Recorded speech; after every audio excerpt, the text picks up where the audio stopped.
it's Paola. Welcome back to my channel, Art and Graphic Design. You guys know what it's all about over here. If you're not subscribed, please subscribe. You can join my little community over here and also make sure to turn notifications on for when I post if you are subscribed. That is very, very helpful to me, and YouTube just doesn't like to recommend my stuff, so I don't know.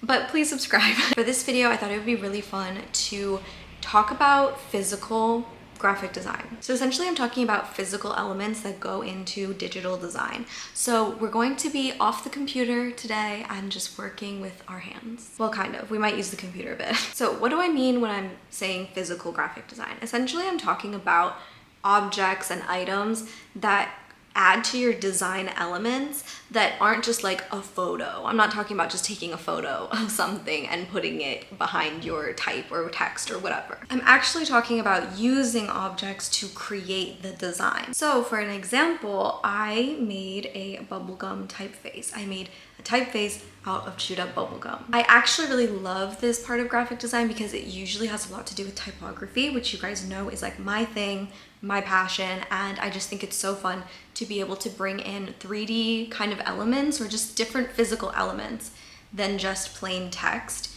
into a design. I love the typography aspect of this. So I'm going to show you some inspiration photos I found. I've seen things like dough, like ice. A lot of times people are using objects like food just because it's very interesting and it makes sense for a lot of stuff. But this can really be as simple as like coloring physically, or to as complex as like baking bread in the shape of letter forms. There's a lot of fabric elements to it. I just love that you can do so much, and I love that it's a lot typography based. So let's get to it. We've seen the inspiration, we know what we're doing here, and we're just kind of gonna experiment and make something, maybe make posters out of it, or just show you what it's like to make this and do this type of design work. I think it's really fun, so let's just jump into it. Let's get to work. Okay, so we're in the kitchen for this one because I want to do something with food, but I think I'm gonna do with something with spices because I have some extra stuff that someone gave me. I think it's paprika, so maybe we'll just do paprika. The plan is to work out from the negative space,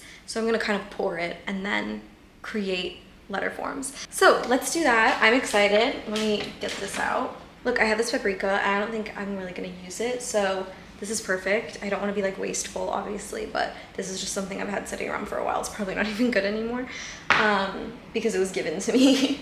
Okay, so I was gonna use a piece of paper to kind of settle it down in one place, but I think that might be a little bit harder. So I mean, obviously my countertop's white, so it's probably just good to do that.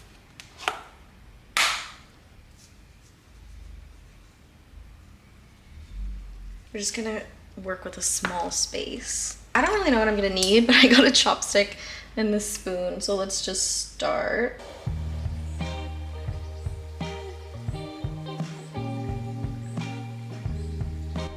Okay, so to actually create this type, I decided to draw it out with the chopstick, and it actually worked really well. I felt like this method was probably the best I could have done for working with spices.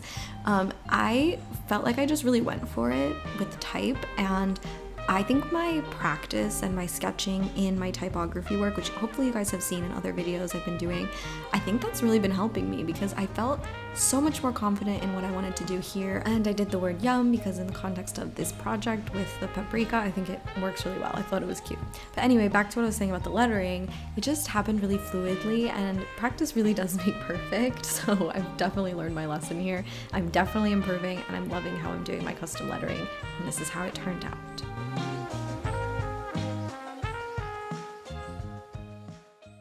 You guys, this is wild. It's like working with sand, and it's like so sculptural in a way, but I love it. I also just did want to mention that photography is going to be a big part of this design work, or scanning. I mean, you don't have to do photography. It depends on what you're working with. Obviously, I can't scan this, and I need my photo to do it justice so that I can then make a poster or something out of it. From here with photographing, I actually ended up liking the camera photo more. For the next project, I like my phone photo more, so it really depends on what you like. I actually really like how this one turned out, so let's keep doing things.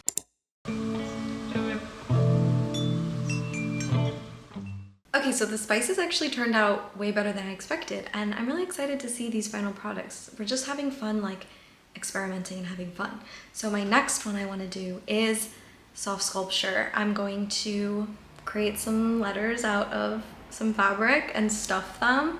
I also wanted to touch on, because I feel like this is relevant, that you can do these things digitally in a way, and like I know I might get a comment or two about that, especially now with AI, and I just want to say that it is so much better to actually create than it is to make things digitally. Specifically with AI, I'm not really down with it, but you know, if you're making it non-AI and you're just making things digitally and you're making them look 3D, you're adding these like physical style elements like sticker effects or something, like I'm down with that. I support you. I like that. I think it's cool too. And I'm gonna show you some ways that we can do things just digitally as well.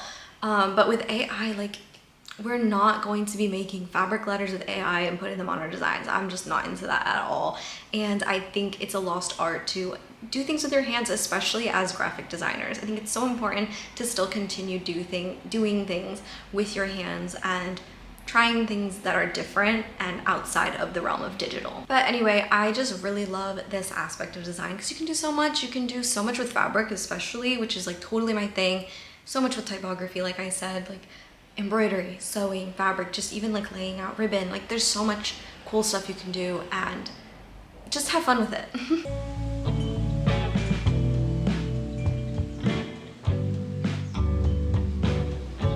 Okay, so what we're going to do with this fabric is just cut out like 2 letters. I think we're gonna just do HI, high. So I'm going to get to doing that. This is just some scrap fabric I have. We're gonna get to doing that, and then we're gonna get to sewing.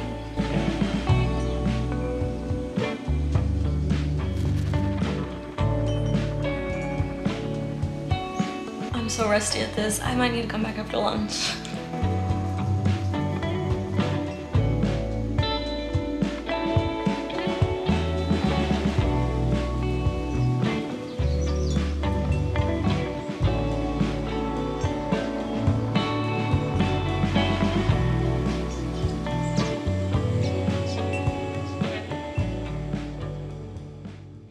Fun fact, I actually haven't used this sewing machine since I got it.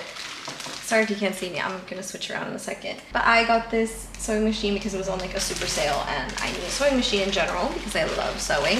But yeah, I have not done the amount of projects I wanted to. So let's change that and start now.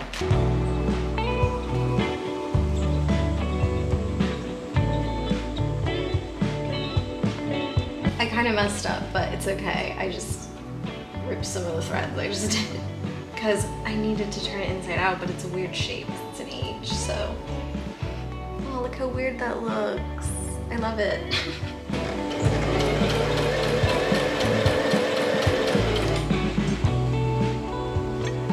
Here's the craziness at the moment, but we need to stuff it and then finish this up.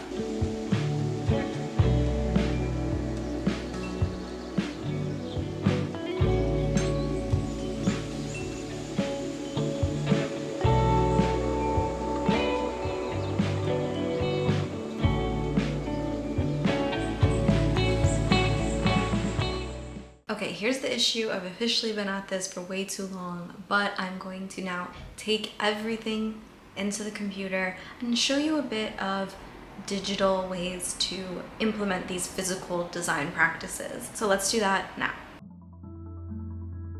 Okay, so here is where we take everything into the computer. I played around with the edits of the photo. For this one, I wanted to make sure that the background became really white without jeopardizing the spice look and the color of that. So I just played around with edits. You can do whatever you want, as little editing or as much editing as you want, even manipulating like the picture itself to become what you want. I mean, you're the one who took it and did everything from scratch. That's like really where I find bringing it digital like becomes a thing. So anyway, I made this a little poster for a spice festival because it totally fits for this idea. I'm making 2 different little posters just like kind of just for fun. Like if this were a spice festival, this would make total sense. Or if this were a book cover for something, it would make total sense. But like I went with that.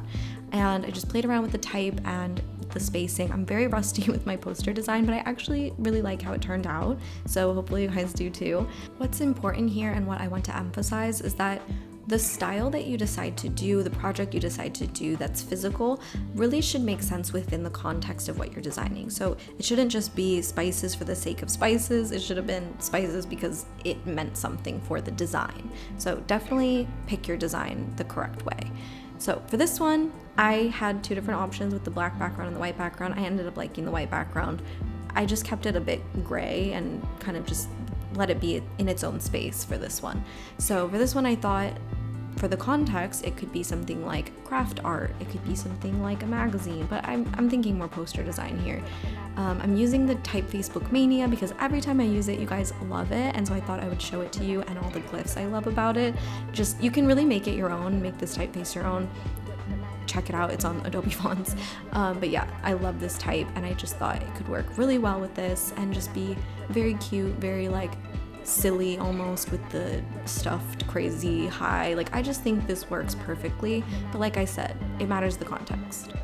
I also just wanted to mention that there are lots of digital ways you can kind of do this physical design idea.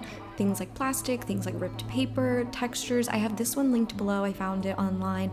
And there's just lots of ways to do it. But just remember that you should make it for a reason and it should be purposeful. So yeah, hopefully that one helps too. So after all that, this is how the posters turned out. I think they look amazing, and I actually think that they fit right in with all the other ones that we looked at for inspiration. They're perfect. Okay everyone, that was a lot of work, but it was very fun and very rewarding. Just a really cool design piece of the puzzle in graphic design, I feel like, to just share with you guys and hopefully inspire you to try out yourself. And if you have, please let me know what you've done before. I want to know like more inspiration, more projects like this. I love it. If you like this video, please give it a like. It really helps my channel when you like and comment. So let me know what other types of design you want to see.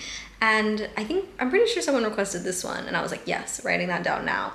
Like someone messaged me or something, but yeah, love that. I love when you guys tell me like what's up and what you're into. I'll see you in the next video. Okay, bye.